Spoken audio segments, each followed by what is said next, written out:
What's up, everybody? Good morning. Happy Thursday. Thanks everybody tuning in.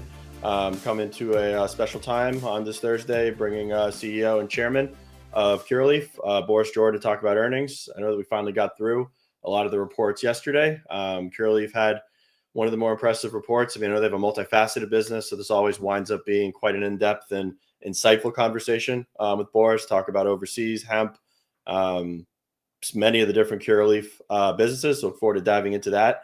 And just to let everybody know, we will have George Arcos will be on with us on Wednesday of next week to talk about the Verano print. And then Charlie should be on tomorrow or next Wednesday to talk about the Cresco prints that went out this morning. But I guess let's bring up Boris Arns. How are you, sir? Good. How are you?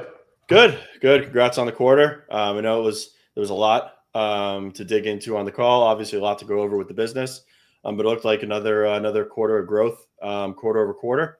How would you define the numbers? I know there was a lot of questions on the call. Yeah. Listen, I think that we're starting to stabilize the U.S. market. Obviously, that's the biggest part of our business. Represents $2 billion of our $1.4 billion of business. And so that was the most important thing to do. That's why I stepped in last August. And I have to say that we've had we're getting there. My first and foremost goal was to improve the quality of our product. We've done that because that's what sells. That's what people want. To add new products, we've done that in the form of, Anthem and Ace, and we can talk about all that. And improve the quality of our operations. When I came in, we were growing at 50 grams a square foot. Now we're well over 100 grams a square foot.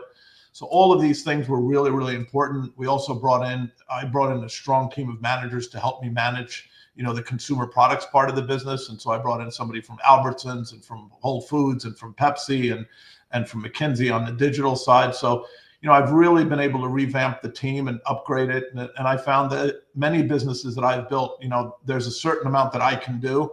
And then you've got to bring in founders can do so much. And then you've got to bring in people that can take the business onwards. So I'm not stepping away at this point in time. I'm staying as a leader of the business until this thing turns profitable. But right now, I'm bringing in people that can help me get it to that and get it to best in class. And so We're happy with the report. As I said, Europe is the strong point in the business from a growth perspective.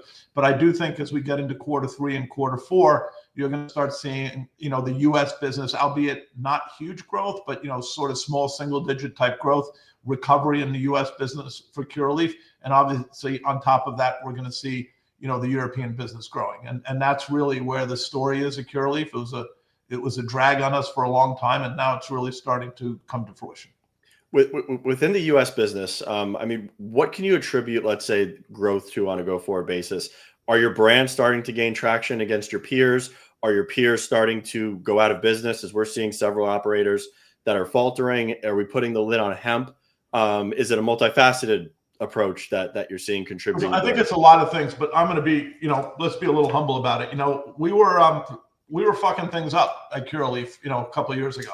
And that was the reason I stepped into the business. And I stepped in because, I wanted to be, I'm not going to be putting money into or investing in a business or being associated with a business that's not best in class. Every company, and this is the 6th one I've built, we've always exited at the top of the market being the best operator in what we were doing. And I want to be the best operator. And this is probably the last business I'm going to build in a long time. And, I want to be the best operator in the market. And we were far from there. And we're not there yet, but we're on the way. And I can promise you that before this guy steps away from the CEO role at Curaleaf, we're going to be the best operator in the sector. And that's really what I'm here to do. And that's what I want to do. And I think we're on our way to get there. Are there any insights you can give me into Florida? I mean, you're one of the largest outfits in Florida. You've always commanded generous market share within the state. I know you've rolled out premium brands as of last quarter. On the flower side, I mean, any insights you can give us? I know Florida's the same thing as for Curaleaf. Florida's the same thing as everywhere else. For Curaleaf, it was about getting our act together, getting the supply chain in place, opening up stores, making sure our stores were properly assorted, making sure we had the right products in the right stores. As you know very well, living in Florida as I do, not all of Florida is the same.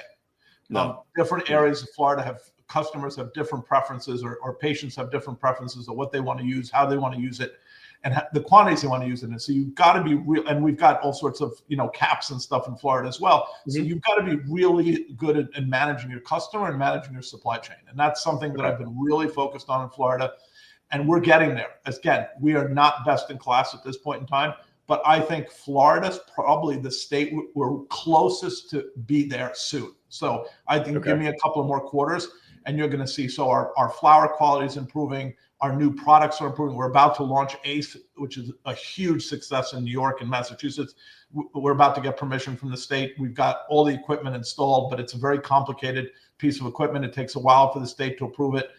We had to put in special equipment, fire stuff and all that. So we're very close to launching that product as well. It's an absolute disruptor in the oil market. We think it will disrupt the Florida oil market as well. And so, I think it's all about execution and getting better and getting a better footprint. And that's what we're doing. We're focusing on ourselves and not on the competition at the moment. And when you talk about improving quality, are you talking about you're deploying CapEx to, let's say, upgrade facilities, or are you improving human capital and both. The processes and SOPs? Absolutely, okay, so it's across absolutely the board. Both. So we've invested a lot. We've invested about $100 million in CapEx last year. I'd say 75 of that went into Florida.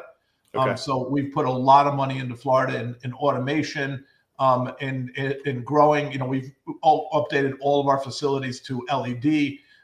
We've put in the best equipment. We've given automation product, things to people, and we've upgraded products. And the stores are being upgraded. We're opening up, another. We're trying by the end of the second quarter of next year to be 85 to 90 stores in the market, right up from when I came in, which was I think 59. So we're opening up stores and picking good locations, and we've changed the model from big stores to more express style stores, and really pushing the digital side of the business. 65 to 70% of our business is digital, and we really want to use the stores more of as a delivery or a fulfillment location, and really make the experience really well digitally. So that's going to be.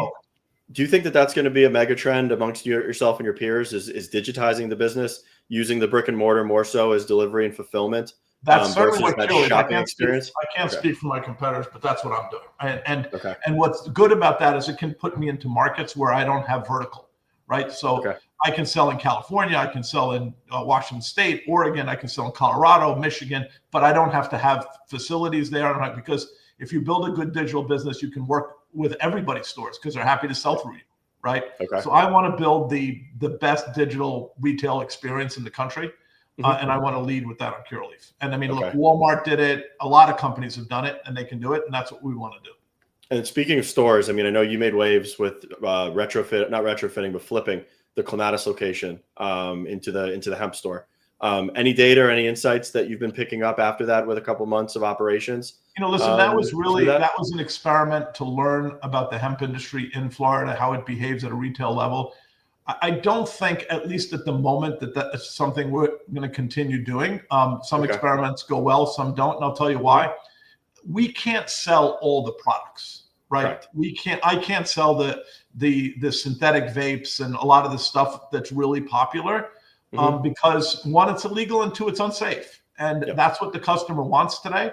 And I won't sell it. And so if you can't do like 50% of the products that are available in the market, you might as well not be in the business. So we're going to probably keep it open just to test our hemp products that we're doing and to see what the behavior of the market is, because it's a small store and it's not a big cost.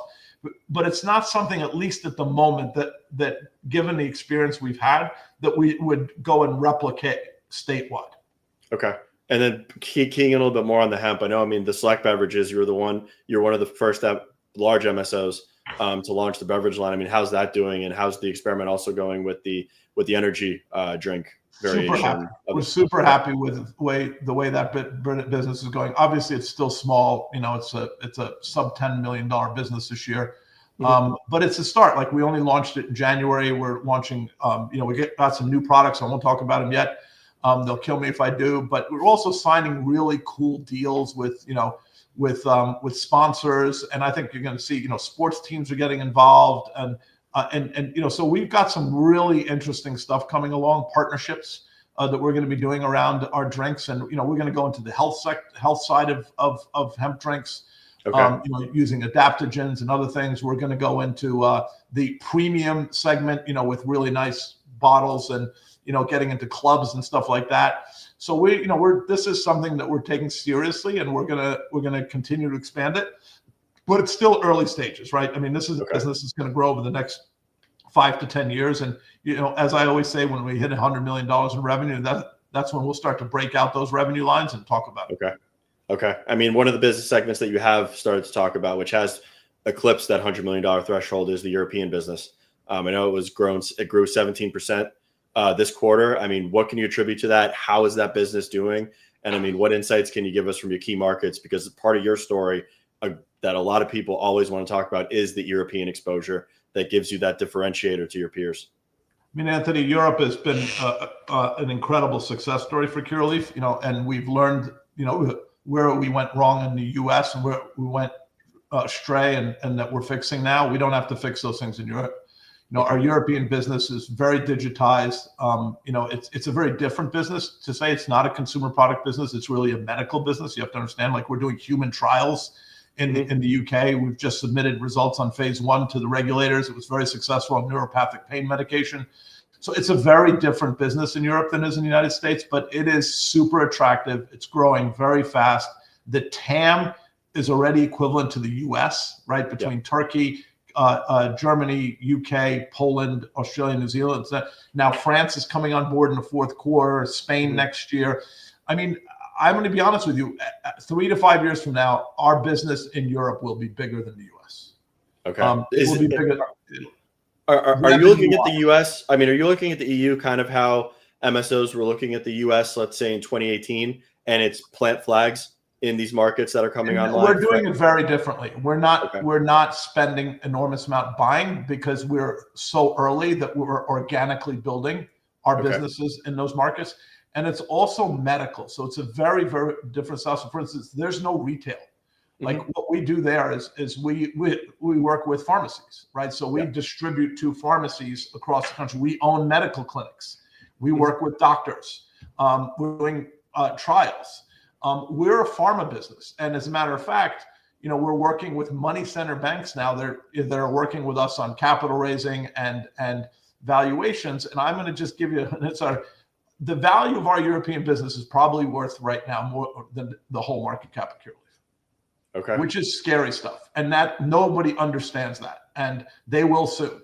And obviously I talked about a potential spin out. And one of the reasons we could spin that out is because if we can't get the value because of the restrictions in the US for that business, it would be stupid not to deliver the value we've made for our shareholders in spinning that out. Now, I want to get that closer to a $400 to $500 million revenue line before I do that, and we think we can achieve that, soon.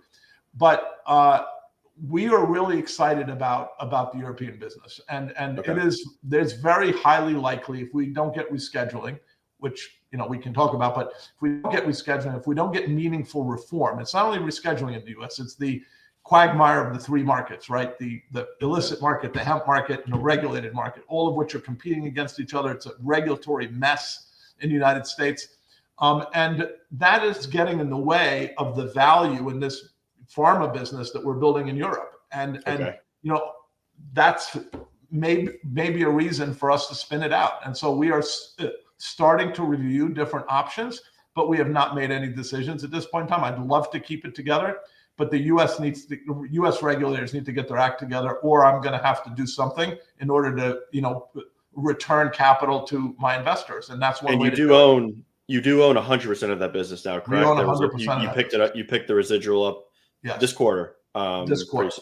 Okay. Do you ever see the EU or some of the regulators that you talk to in the EU not transforming, but allowing an adult use market like what we see here in the United States? Because I went to the GCRS in DC a couple of months ago, which had European regulators. 420 Pharma was represented there, as was Curaleaf International. And it was very medical focused. There was zero talk about adult use. And it seems like the conservative nature of these governing bodies in the EU, I don't really see them ever transitioning to a adult use market. like what So we see in the States? right now I would agree with you. Europe Okay. tends to be a little bit more conservative. But if you remember, Anthony, probably before you got involved, but when I certainly started doing due diligence on this sector, the U.S. sector was built on, basically on, Charlotte's Web, on epilepsy. Yep. Yep. And it was mothers standing on the steps of state houses with their kids having 100 seizures a day, and they were saying the only thing that works for this is CBD that comes out of the cannabis plant, and we need this, and we can't get it anywhere else because it's Schedule 1. And that really is what propelled GW Pharmaceuticals and CBD and the cannabis sector.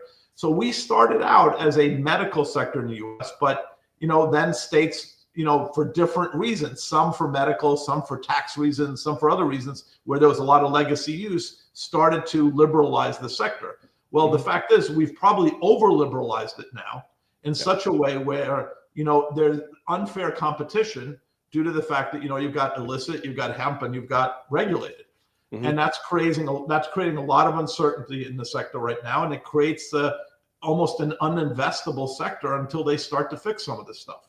Yeah. And whereas in Europe, you don't have that problem. You basically have two markets in Europe, right? You have an illicit market and you have the medical market. But the medical market is not competing with the illicit market because patients that are going to the medical market, they're looking for highly tested. They have to get real proper prescriptions from doctors. It's a very different market than the old medical market we had here that we called medical, right? You just got a card and you went out and you got your cannabis. So I would say that Europe is in a different, and that's good for us because there's a moat around the medical market and it's allowing us to expand and grow because it's hard for anybody to get into it unless they have capital. And that's really allowed us to really develop in that marketplace right now.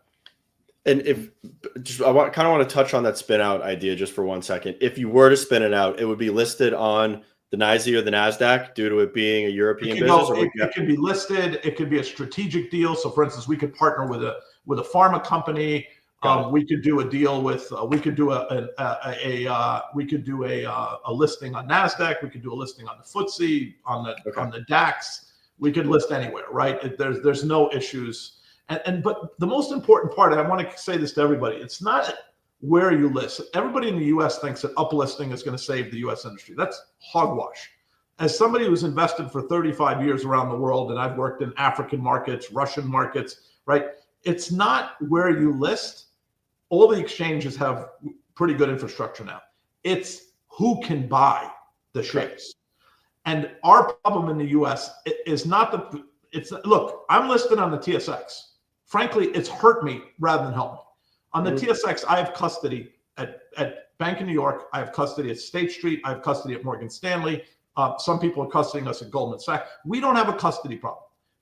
People can't buy these shares. So it's no different if you're listed on CSC or TSX. The reason I say TSX probably been worse is it's easier to short Curaleaf because it's on TSX because of liquidity and custody. So more people can actually play against the sector on the short side. But you can't buy the sector because it's not a problem of the exchange. It's a problem that the compliance departments, because of the federal illegality, are not allowing these funds to buy these shares. Agreed. That's the problem. Agreed. And then in terms of your footprint, I know we were talking about Anthem rolling out in Florida. That's live in New York now, correct? It's actually live in Florida. It's live in New York. It's live in Massachusetts. It's live in New Jersey. It's live in Illinois. And we are about to launch, which I will honestly say is the best cannabis product I've ever tried, Anthem Bold, which is our infused product. It's going to have both glass tip and wood tip, which is flavored. And it is an incredible product. I think it's going to take over the industry. Our biggest problem so far in Anthem is making enough of it. The equipment that's required to mass produce is basically cigarette style equipment. It's expensive. And we're now starting to install, but that's why it's limiting markets because it's expensive to install. But I mean, we can't keep it on the shelves. The minute we produce a batch of Anthem, it's gone. How is New York going for you? So New York, again, our problem in New York, I mean, we've had a very good go in New York, so I'm not complaining. But the problem for Curaleaf in New York has been, again, supply chain. Getting our supply chain in order so we can fulfill all of the demand that we're seeing. And that's been a big problem for us. I think we're on top of it. I think by the end of August, Curaleaf will have its act together in our grow facility. It's in New York completely. We built our grow in a very difficult area of the state where there's a lot of drug problems and stuff like that in the Catskills. I'm actually from New York, and I spent summers up there at my parents' home, and I know exactly what goes on up there. And it's hard to get good quality teams and stuff. So we've had to bring in a lot of outside people to make sure we can. But listen, New York is going to continue to grow. It's going to be it's a $1 billion market. It's going to be a $4 to $5 billion market. Yeah. And, Curaleaf is one of the only two players in the state that's built out proper infrastructure to be able to manage that growth. And it's us and GTI. And really, that's it. I'm sure there'll be others, but right now, that's where we are. And New York is doing very well. Okay. And then two things that I just wanted to cover that are two things that we hear from retail a lot. The loss for the quarter. For those that didn't listen to the call, what was that attributed to? So if you look at our losses, it's all 48 out of the 50 million or 49 out of the 50 million was depreciation amortization. It's non-cash. Okay. So it's all the plant and equipment and all the acquisitions that we've done. It's depreciation amortization. So, and that's what happens when you build or buy businesses. You have to carry that depreciation amortization. There's some companies that built organically, so they don't have as much depreciation amortization. Curaleaf was built through acquisitions. But it's non-cash, and it is what it is. And over time, that will come down, and will become a much more profitable, especially with the removal of 280E. But right now, depreciation amortization is 99% of the loss. Okay. And is there, not to give time frames, because obviously we usually shoot ourselves in the foot there, but is there a point in the future where you're kind of looking at to where Curaleaf does become profitable? I think it will happen sooner rather than later on the basis of especially if we get rescheduling. I think that will move it, because don't forget, taxes also go through the P&L. That will definitely take us into profitability, but also just becoming much more efficient and managing the balance sheet. We've still got some acquisition debt left. We'll be out of all of our acquisition debt. I'm paying it down every quarter by. I'll give you an example. I had almost 300 million of acquisition debt 2 years ago. We're going to be at zero by next June on acquisition debt. So as that debt comes down, my interest payments come down, that starts to flow right to the bottom line. So Curaleaf is working through the depreciation amortization and the acquisition debt that we have associated with all the transactions. And don't forget, one thing that nobody has, and the reason our depreciation amortization is bigger, nobody has Europe. Right, Europe cost me, $400 million of investment to build that infrastructure that's now really starting to perform, and that's why Curaleaf, hemp, right, is dragged, because I just built a bottling line in Kentucky, a canning line in Kentucky, because I can can it cheaper than going to third parties, and they screw up the product also at third parties. So to do it myself, for me, we did a long ROE calculation, was going to be a lot cheaper, but that's capital investment, right? You have to build those things. So, I have to say that I know that people look at, a lot of retail investors, Anthony, look at net income. Frankly, it's irrelevant at this stage of development of a business like this, right? If you look at Amazon, they didn't know net income for 30 years or 25 years, right? And look where they are today. I'm building for the future. I'm building infrastructure, and cash is important. Cash generation is important, but net income is not important at this point in time. Yeah, and then what you just said with the canning facility in Kentucky, do you see the hemp drink opportunity being large enough to where you build out infrastructure to where you're supplying the industry with product? Eventually we could look at that, because I've seen the economics. I've seen the economics. We could do that, but that's not our primary business. Our primary business is to make great products and sell them branded products. That's our main business. But given what's going on in the cannabis sector, we have started a third-party business where, for instance, we are working with brands in our facilities where we have some extra capacity to manufacture, and they're paying us for that, and they're giving us a piece of their revenue as a share. So we are starting to do co-pack type business, and we're doing gummies for brands, we're doing vapes for brands, and we're using so that That's not, again, it's not our primary business, but why am I going to Yeah. I have an absorption problem. I have facilities that are standing half empty because of the demand issue because of hemp. In the regulated business, why not use that capacity to help others and at the same time get paid my rent and get a share of the revenue? That is a smart business, and we're doing that now. Totally. And then the other question that I've been getting a lot from retail is how should we be thinking about the overall debt load and the overall leverage on the company moving forward? I mean, do you have any maturities coming up? Is that going to be addressed, let's say, on a quarters from now? So we don't have. That? I mean, a lot of people like to talk about it. Again, uneducated people like to talk about it. We don't have a debt problem. We're going into we have a debt $460 million maturing next December. We'll have it refinanced at the end of this year. Okay. So we've had a very good pre-marketing.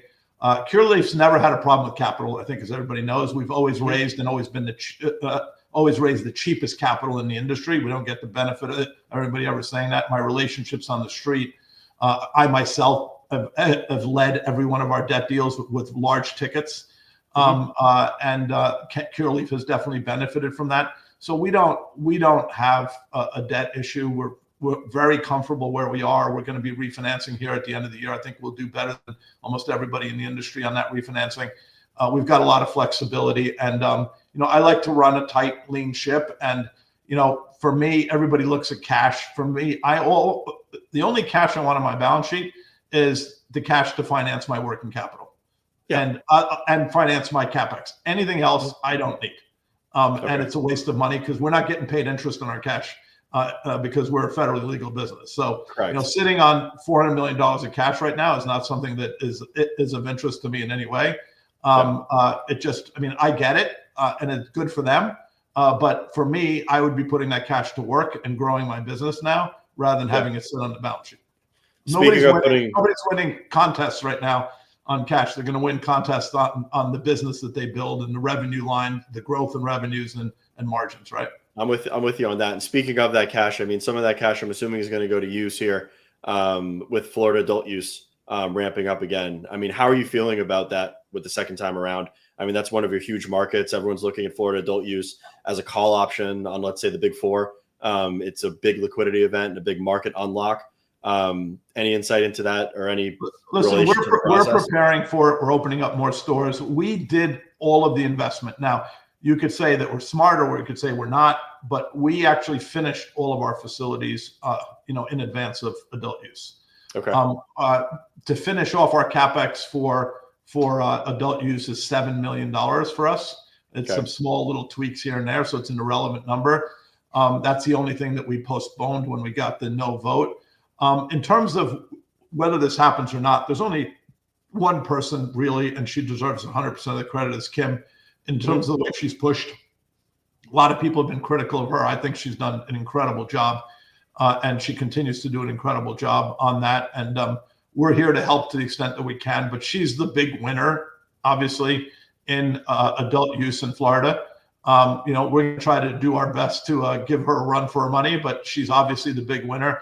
And that's why she's leading it. And just like, I was going to win in New York and New Jersey, which is why I led those two adult use. And I was the leader from the MSOs in both New Jersey and New York in terms of leading those shifts from medical to adult use. She's leading in Florida, and she's doing, I think, a terrific job, and good for her. And we're here to help to the extent that we can.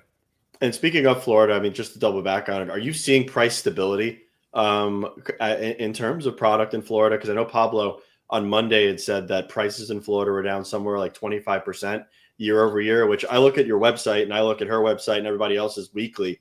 And I really haven't seen degradation to that degree.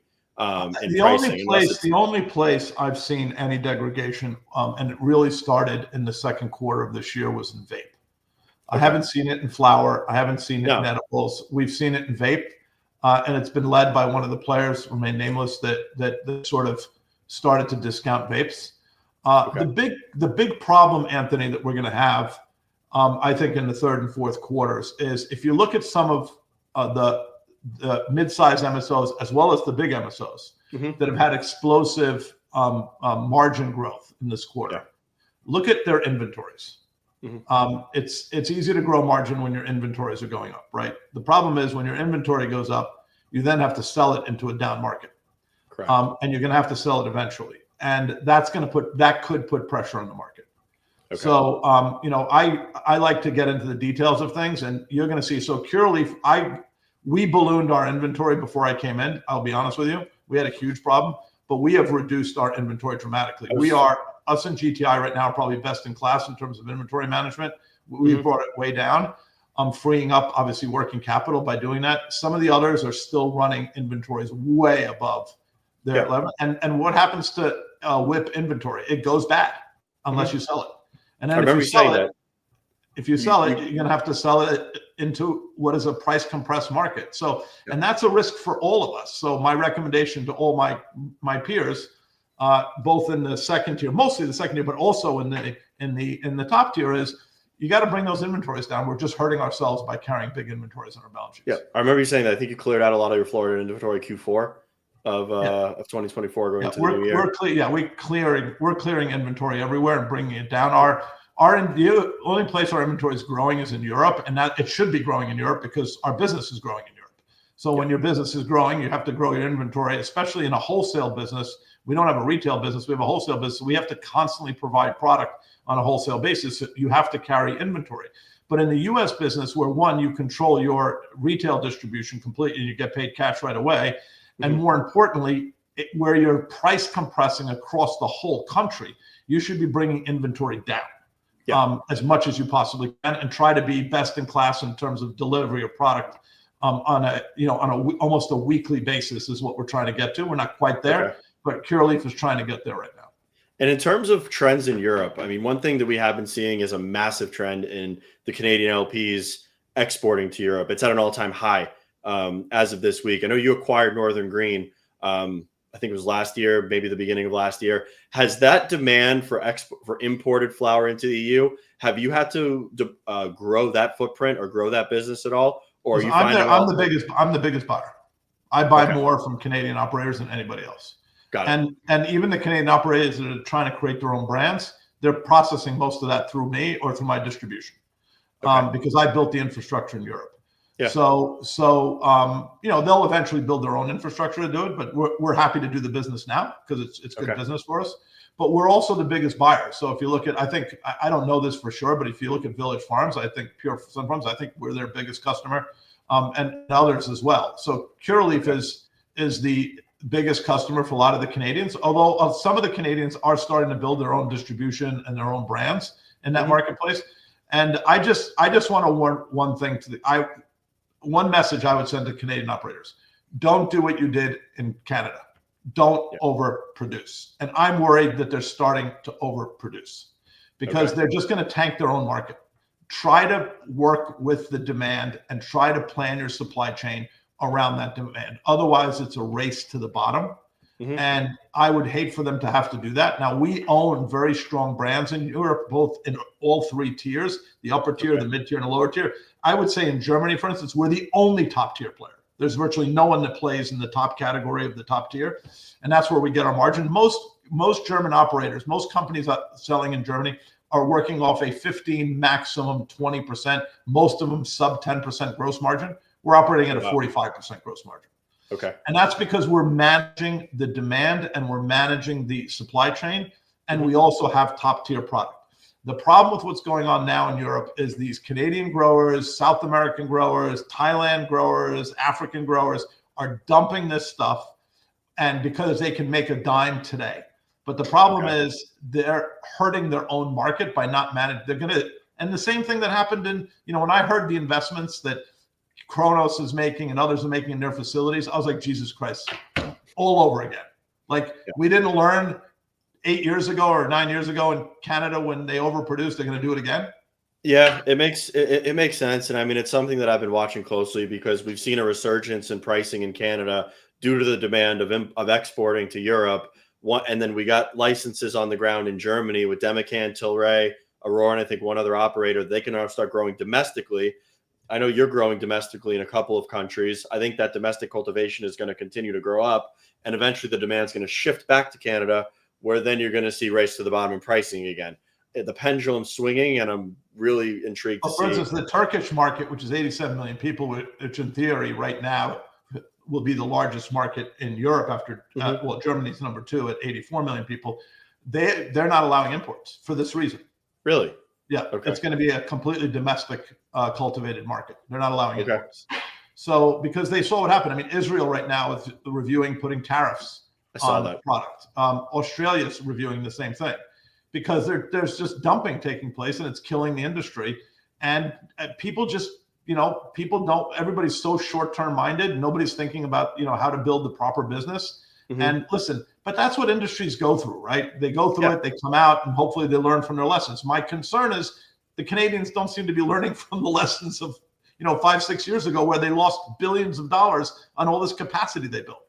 Yeah, I'm with you on that. I lived through the funded capacity era of pitch decks that looked quite exotic, running through the halls of Canaccord. So, I was lucky enough to see that in person. Some of your peers have been bullish on federal reform, let's say, coming into the fall. Obviously, we've spoken about it several times. Obviously, it's I don't want to call it taboo, but we've been here, talked about it several times. How are you feeling about something actually getting done with this administration or with the momentum that we have around the conversation for any semblance of federal reform in the future? Listen, one is, we have kind of an agreement with the administration right now that we're not going to talk about this.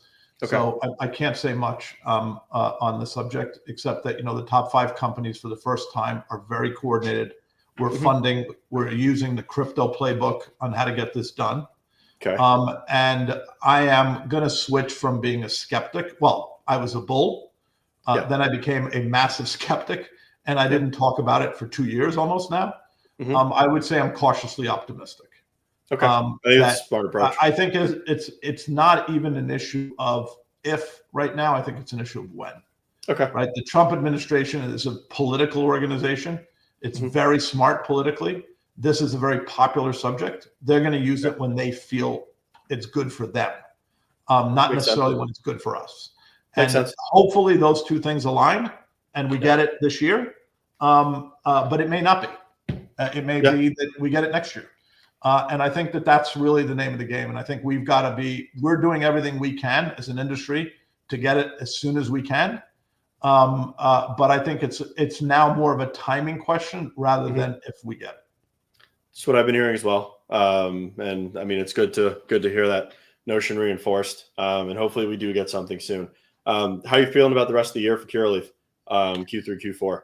Listen, I feel pretty good. I'm going to tell you that Europe continues to grow. Our U.S. business stabilized. Listen, the first quarter was a big down quarter in the U.S. industry for us. The second quarter, we're almost flat in the U.S. We're I think we're down $1 million or something on the U.S. business. I think the third quarter will be flat to slightly up on the U.S. business, and then in the fourth quarter, I think we could resume small growth, and then Europe on top of that. So, I think we were the only ones that guided flat to up in the third quarter in the industry, and that's because Europe is growing, and the U.S. Curaleaf, as I said, had a lot of catching up to do. We screwed a lot of things up a couple of years ago, but we're coming back, and but we've still got some work to do. But our goal is not only to be the biggest operator in the world, which we are. Our goal is to be the best operator in the world, and that takes time. Yes, it does. I think a lot of people lose sight of how long we've been in this and where we really are.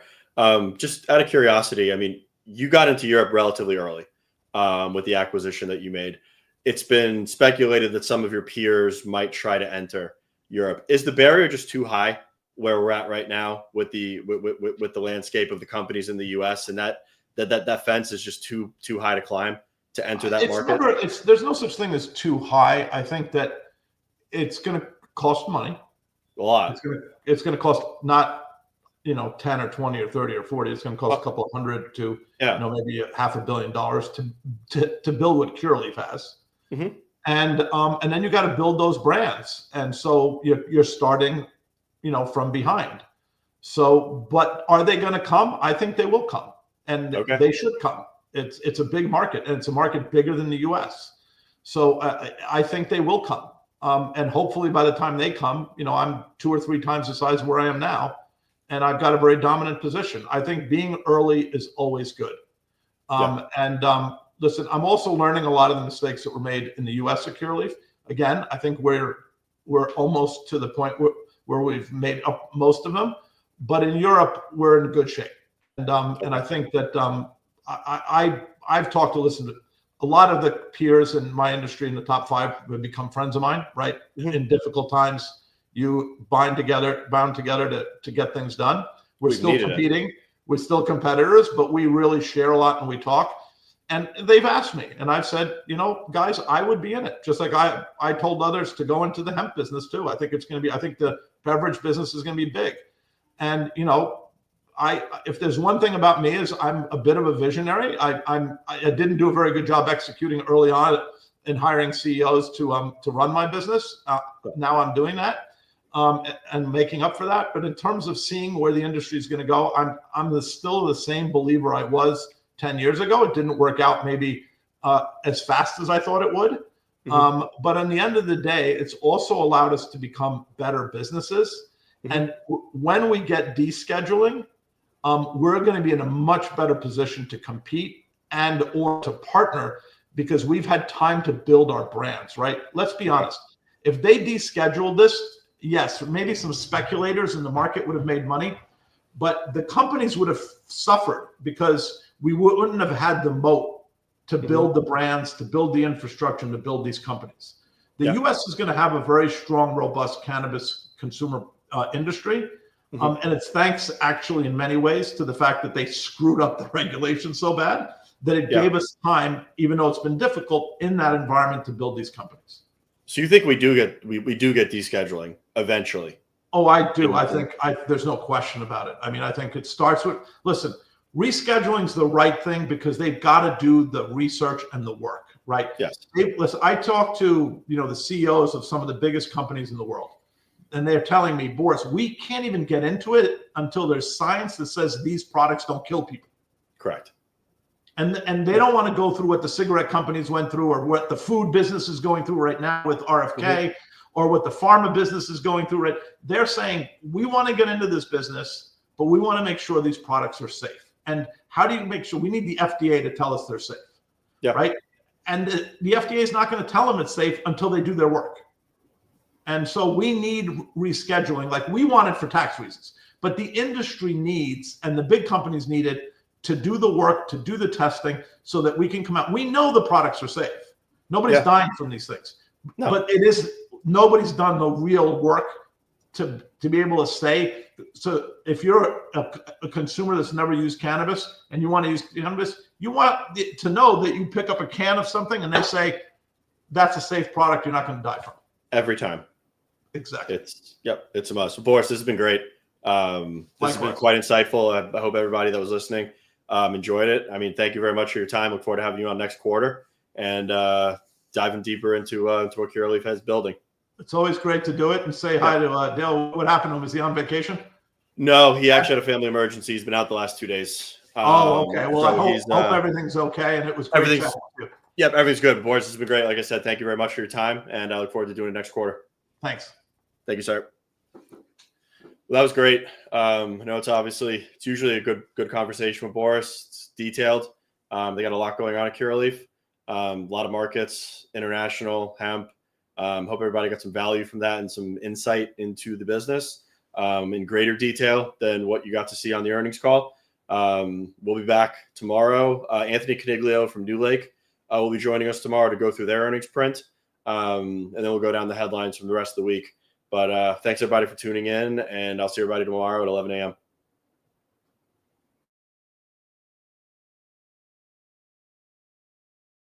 So, what'd you think of all that information? Some interesting stuff that we just learned once again here at the TDR Traded Black podcast. Let's keep the conversation going. So leave your comments below. We'd love to get your feedback. As usual, if you have time, make sure to like, subscribe, and smash on that bell for all notifications. And stay connected with us here at the Trade to Black podcast. Thanks for watching, everyone.